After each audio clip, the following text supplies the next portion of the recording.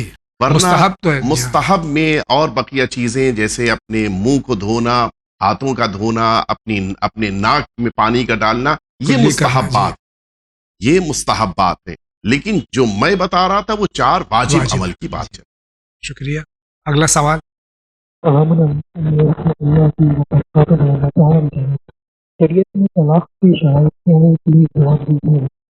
شریعت میں شرائط کیا طلاق کی؟ شریعت میں جو طلاق کے شرائط ہیں ان میں کچھ شرطیں شوہر کے لیے ہیں، کچھ شرطیں خاتون کے لیے ہیں. شوہر کے لیے جو شرطیں ہیں وہ بالغ ہونا چاہیے، عاقل ہونا چاہیے، مختار یعنی مجبور ہو کے طلاق نہ دے رہا ہو، اپنے اختیار سے طلاق دے رہا ہو، نیت اور ارادے کے ساتھ کسی قسم کا مذاق نہ کیا جا رہا ہو بلکہ باقاعدہ ارادے کے ساتھ طلاق دی، نشے میں نہ ہو، نشے میں نہ ہو. یہ ساری صورتیں کہ جو نیت کے لیے شرط قرار دی گئیں.